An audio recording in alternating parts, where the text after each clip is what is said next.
मैं आपको एक चीज सिखाने वाली हूं, how to do test analysis.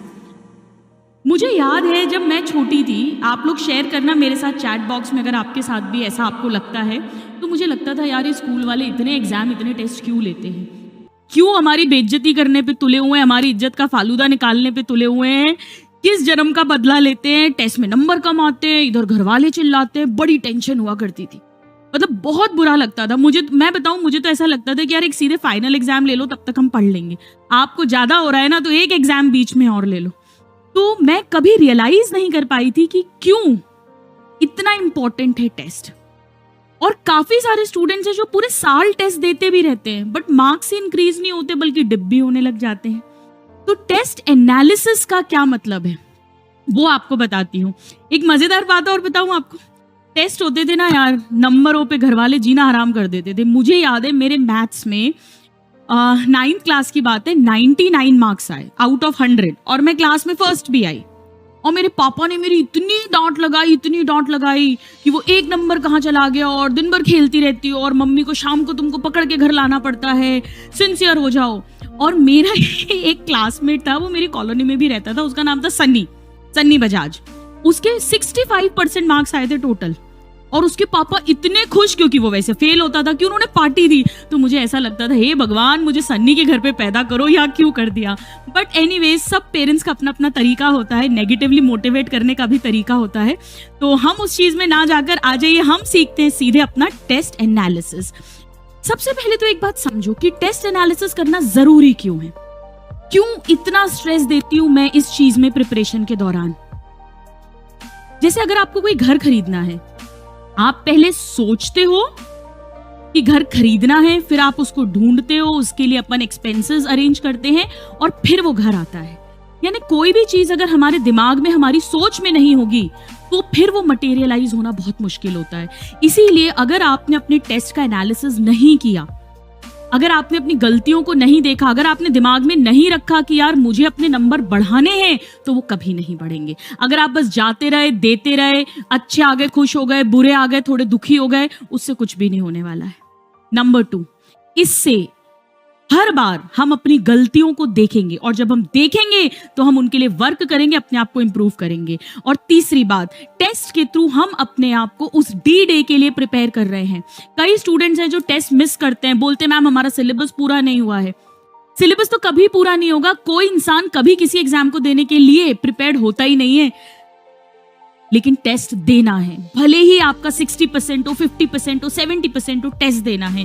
Test में बहुत सारी हम ऐसी गलतियां करते हैं जो धीरे धीरे, अगर हम एनालिसिस कर रहे हैं, आत्मविश्लेषण कर रहे हैं, एनालिसिस कर रहे हैं, कॉन्टेम्पलेशन कर रहे हैं, तो हमारा सबकॉन्शियस माइंड उन्हें एक्सेप्ट करता है, और वो गलतियां हमसे उस फाइनल पेपर वाले दिन नहीं होंगी। तो मेरे किसी स्टूडेंट को एक भी टेस्ट नहीं छोड़ना, इसका बहुत इंपॉर्टेंस है। अब आपको करना क्या है, जिस दिन आपने टेस्ट दिया, टेस्ट देने के बाद आप थोड़ा सा चिल कर लो। वैसे मैंने देखा है ज्यादातर टेस्ट देके, पता है सबसे ज्यादा चिल कौन से बच्चे करते हैं, जिन्होंने टेस्ट के लिए भी नहीं पढ़ा होता, फिर भी ऐसा लगता है यार हम तो टेस्ट देकर आए, कितने पत्थर तोड़कर आए हैं। एनीवेज, तो आप थोड़ा सा चिल कर लो। उसके बाद आप अपने एक अलग सेपरेट रजिस्टर बना लो, ठीक है। एक सेपरेट रजिस्टर या डायरी बना लो, उसमें आपने डेट लिखी, ठीक है, और टेस्ट के जो भी टॉपिक्स थे, चैप्टर्स थे, उसको भी लिख लिया। अब ये मैं आपको एक सब्जेक्ट का नहीं, ऐसा आपको चारों सब्जेक्ट्स का करना होगा। आपने 3 कॉलम्स बनाए, right, wrong and not attempted के। राइट, अब आपको करना क्या है, जैसे मान लो आपको 90 क्वेश्चंस अटेम्प्ट करने थे, मान लो आपके 70 आउट ऑफ 90 राइट हुए हैं, मान लो आपके 15 रॉन्ग हुए हैं, और मान लो आपने 5 छोड़े हैं, ठीक है, मान लो। अब बस इसमें खुश नहीं हो जाना कि मेरे 70 सही हुए। अब अपने को क्या करना है, अपन बैठेंगे, इसमें आधा पौन घंटा लगेगा, धीरे धीरे टाइम कम लगेगा, पर करना जरूर है हर बार। मैं पर्सनली करती थी अपने प्री पीजी के टाइम पर, मुझे बहुत हेल्प हुई थी, मैंने एमबीबीएस में ये चीज सीखी थी। सबसे पहले अब वापस, जैसे मैंने क्वेश्चन नंबर 1 लिया, अब सोचो कि क्या ये मुझे 100% आता था, ये तो मुझे पता था, मैंने लगाया और सही हो गया। यानी you know the answer, 100% you were sure. Suppose करो, मान लो कि 70 में से 65 ऐसे क्वेश्चंस थे, मान लो।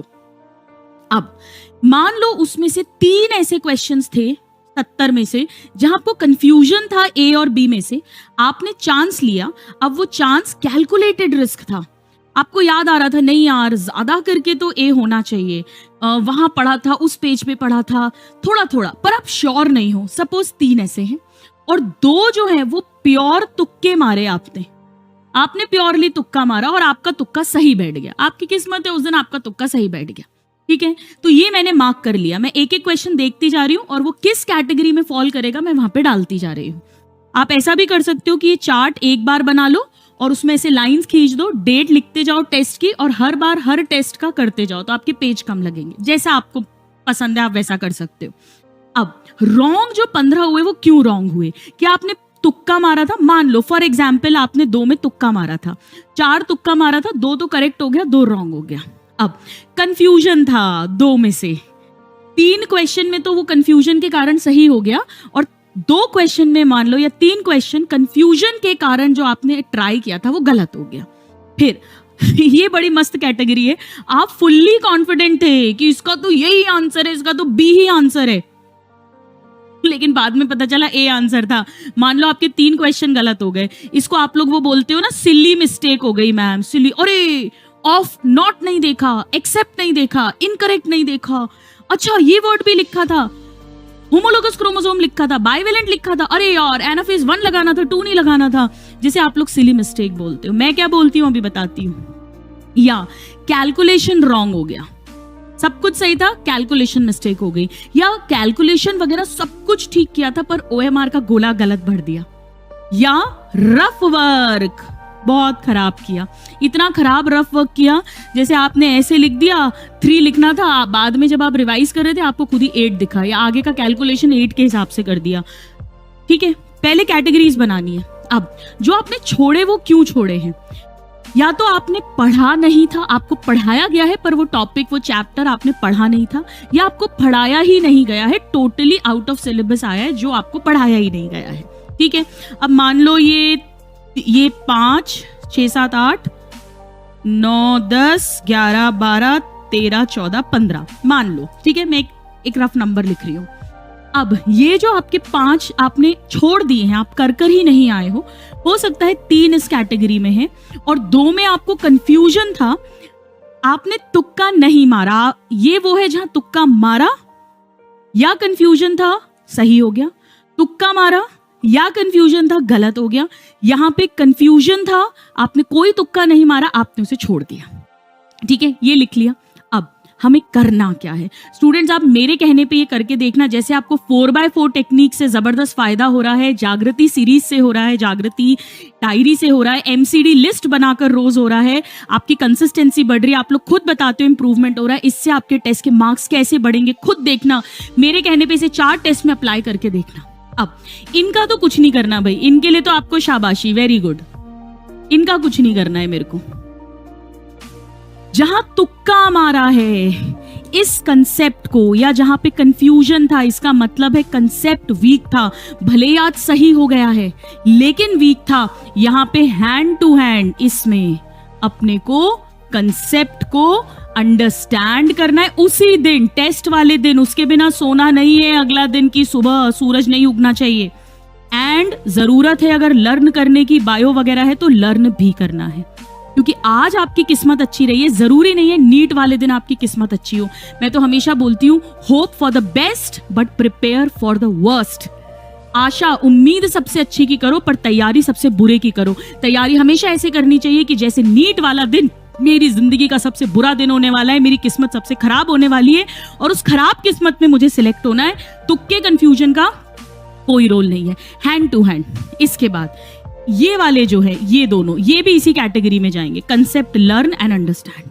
अब ये बड़ा खतरनाक है, ये जो आप कॉन्फिडेंट है, जिसे आप सिली मिस्टेक्स बोलते हो, बेटा ये सिली मिस्टेक नहीं है, ये ब्लंडर है। और ब्लंडर जीवन में बवंडर लेकर आता है, बवंडर है ये, बवंडर बोलती हूं मैं इसको।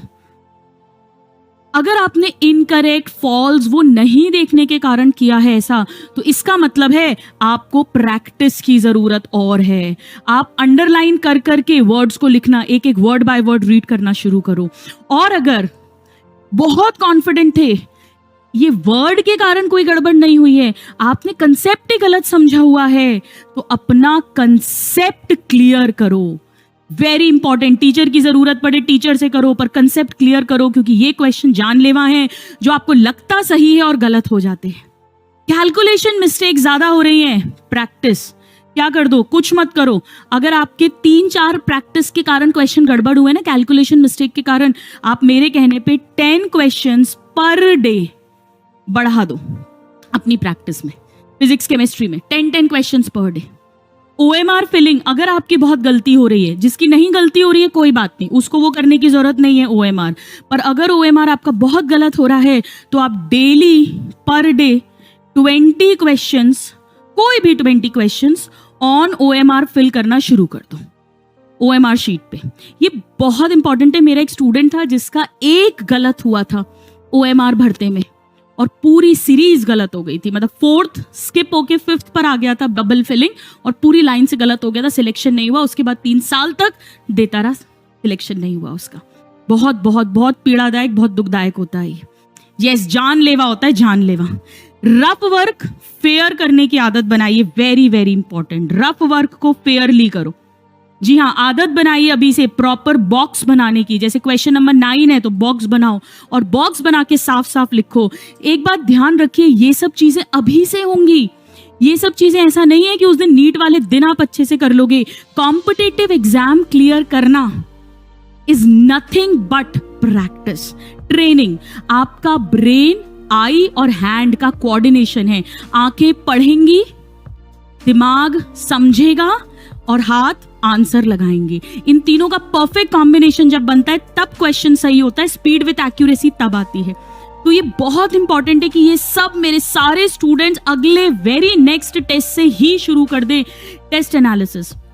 पता है, आपने अगर 4-5 टेस्ट में ये एनालिसिस किया ना, आप देखना आपके अपने आप ये सब चीजें कम होने लग जाएंगी ऑटोमेटिकली, क्योंकि हमारा ब्रेन हर पल लर्न कर रहा है, जो भी चीज उसे कॉन्शियसली सिखाई जाती है। तभी तो छोटे बच्चों को देखना, एक ही चीज बार बार बोलते रहते हैं, ये एप्पल है, ये एप्पल है, ये एप्पल है, ये एप्पल। उसके दिमाग में घुस जाता है ये एप्पल है। रात को भी सो के उठा के पूछो, बोले ये क्या है बेटा, बोला मम्मा ये एप्पल है। तो ये बहुत इंपॉर्टेंट है, जितना रिपीटेड कमांड्स उसको देंगे। नाउ जो पढ़ा ही नहीं था या टॉट नहीं था, आपने छोड़ा, बहुत बढ़िया, शाबाशी। वरना आप इसमें तुक्का मारते और तुक्का मारते और फिर आपका गलत होता। आप तो मान के चलो गलत होता। अब सवाल ये उठता है कि मैडम आप हमें यहाँ पे शाबाशी दे रहे हो कि हमने ये छोड़ दिया, तो क्या हम बिल्कुल तुक्के ना लगाएं? क्या हमें ये तुक्का भी नहीं लगाना चाहिए था? हमारे 2 सही भी तो हो गए, वरना ये भी छूट जाते हमारे। देखिए, एक बात मान के चलिए कि जो नेगेटिव मार्किंग होती है ना, ये लत होती है, इट्स लाइक एन एडिक्शन। वैसे हाथ गुलगुलाते हैं, जबान फड़फड़ाती है, आंखें फड़फड़ाती हैं, +4 मार्क्स दिखते हैं, वो -1 कभी किसी को नहीं दिखता है। मैं फिर कह रही हूं, हो सकता है आप मेरे कहने पे अगर छोड़कर आओ, मैं आपको कैलकुलेटेड रिस्क लेना भी सिखा दूंगी किसी दिन। अगर आप छोड़कर आओ मेरे कहने पर और बाहर आके पता चला कि यार आप A और B में से B सोच रहे थे, पर आकांक्षा मैम के कहने पे, गुरु माँ के कहने पे मैं नहीं लगा कर आया और उसका A ही था, तो एक आध गाली आप मुझे दे सकते हो, एक आध कोस सकते हो, लेकिन बिलीव मी स्टूडेंट्स, धीरे धीरे कर आपकी नेगेटिव मार्किंग रिड्यूस हो जाएगी। अगर किसी क्वेश्चन में 60-40 तक भी लग रहा है, मैंने क्या बोला, 60-40 का भी रेशियो है तो लगा कर आओ, पर अगर इससे ज्यादा है, आपको 50-50 लग रहा है, छोड़कर आ जाओ। हल्का सा एज होना चाहिए। इसे तुक्का लगाना नहीं, कैलकुलेटेड रिस्क लेना बोलते हैं, राइट? तो तुक्के मत लगाइए, कैलकुलेटेड रिस्क लीजिए, ठीक है? तो